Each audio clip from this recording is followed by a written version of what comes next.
నమస్తే మాధురి గారు. బాగున్నారా? ఇలాగ రెండు పేర్లు అంటే దువ్వాడ శ్రీనివాస్, దివ్యల మాధురి అని రెండు వేరువేరుగా కాకుండా ఒకే ఇంటి పేరుతో పిలిచే రోజు ఎప్పుడని ఏమని చెప్పగలుగుతారా? లీగల్గా ఇంకా కోర్టులో డెసిషన్స్ ఉన్నాయి కదా సార్. కోర్టు నిర్ణయం వచ్చిన తర్వాత అప్పుడు ఫర్దర్ మీరు అనుకున్నవన్నీ. ఎంతకాలం వెయిట్ చేద్దాం అనుకుంటున్నారు? అది దైవాధీనం, కాల నిర్ణయం అండి. దానికి ఎవరు చెప్పలేం.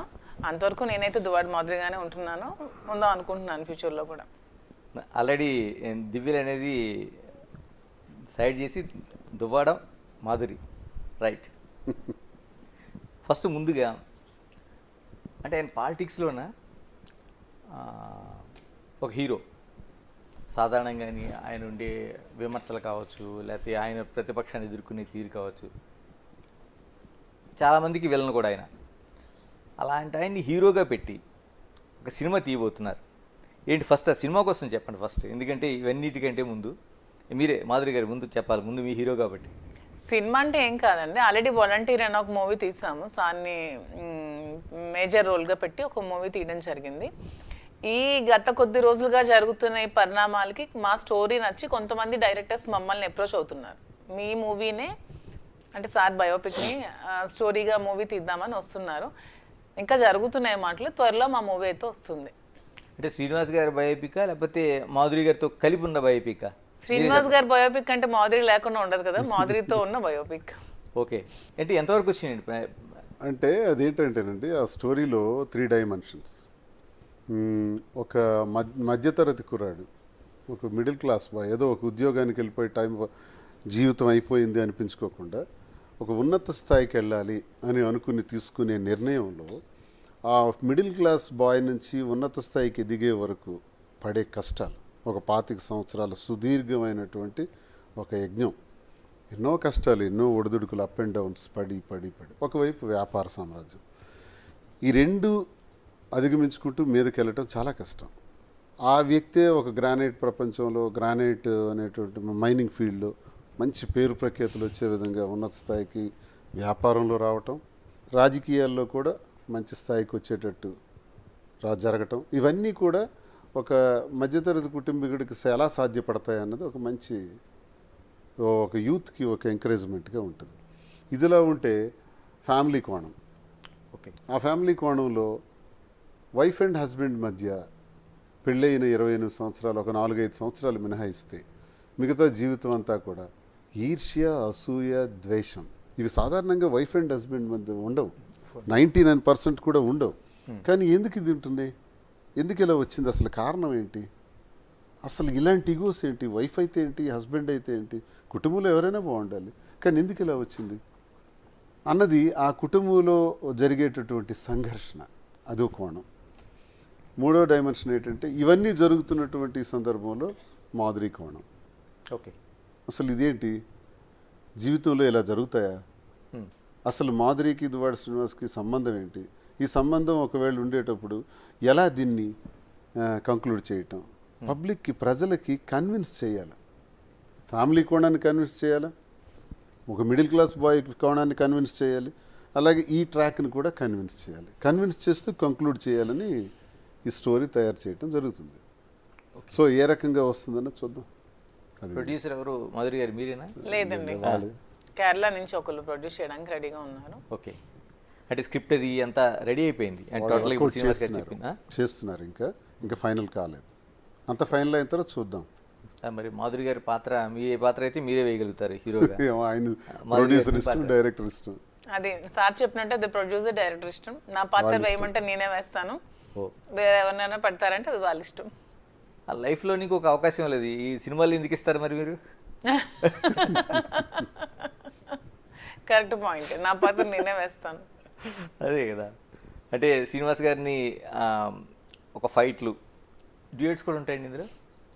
డ్యూయట్స్ అది మీరు ఆయనకి నేర్పించాలి తప్పించి మీకు ఎలాగా, మీకేం చెప్పాల్సిన అవసరం లేదు కదా. నేను అందులో జీరో డాన్సెస్.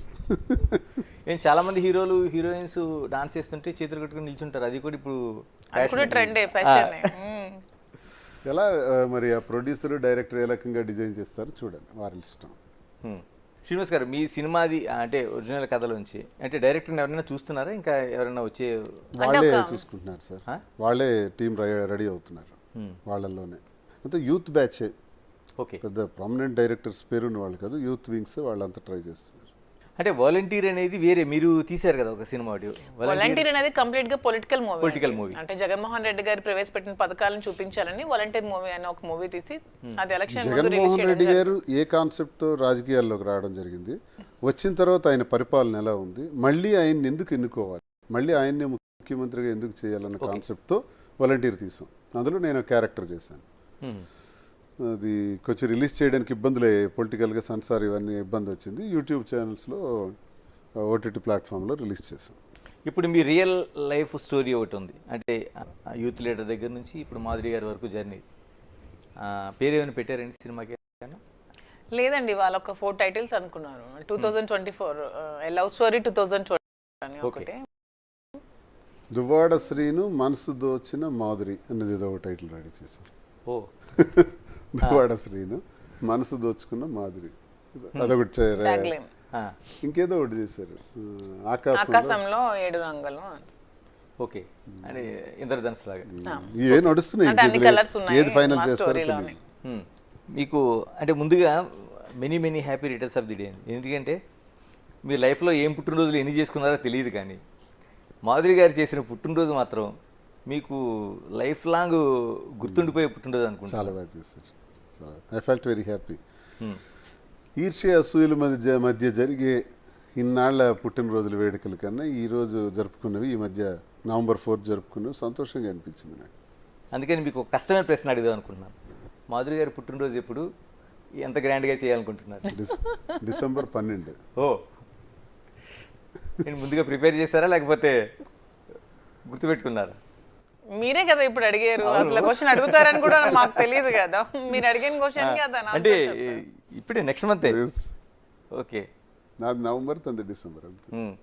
అంటే ఆ రోజున మేము ఆ యూట్యూబ్లో అప్లోడ్ చేసినవన్నీ చూసాం. చాలా గ్రాండ్ గిఫ్ట్ మీకు. అంటే ఆవిడ ఇచ్చిన బహుమతితో పాటు ఆ చుట్టూ అరేంజ్ చేయటం కావచ్చు, మిగతా వాళ్ళందరినీ పిలవడం కావచ్చు, మిమ్మల్ని వెల్కమ్ చెప్పడం కావచ్చు. మరి మీరు ఎలా ప్రిపేర్ అవుతున్నారు? నేను నా పేరు చెప్పి తనే అన్ని ప్రిపేర్ చేస్తాను సార్, నేను అలా నిల్చుంటాను. ఏదో సరదాగా ఎంటర్టైన్ చాలా కాలం అలా నిల్చునే తప్పు చేశారేమో.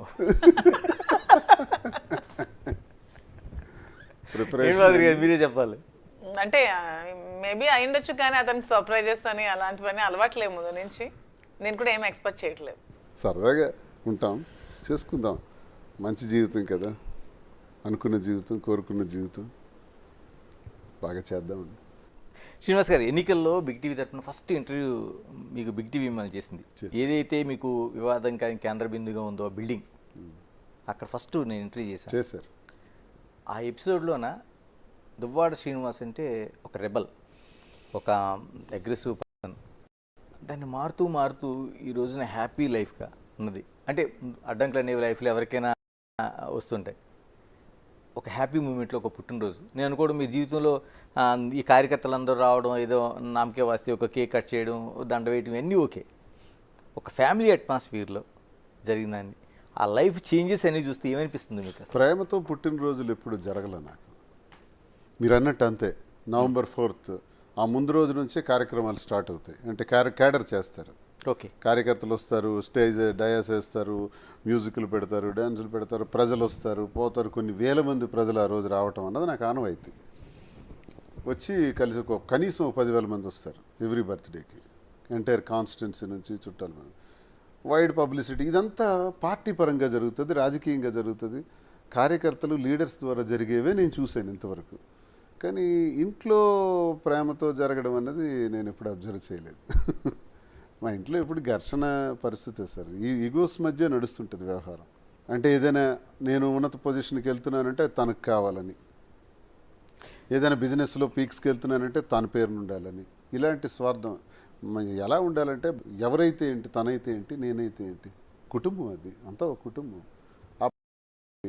లేకపోవటం వల్ల ఈ పరిస్థితి వచ్చింది. ఎందుకు శ్రీనివాస్ గారు అంటే ప్రతి వైవాహిక జీవితం కూడా మనం ఏదో డిస్టర్బ్ అవుతామని ఎక్కడ స్టార్ట్ అవ్వదు. అది హ్యాపీ మూమెంట్తో వెళ్ళాలని ఒక లైఫ్ ఎవరిదైనా స్టార్ట్ భగవంతుడి క్రియేషన్లో భగవంతుడి సృష్టి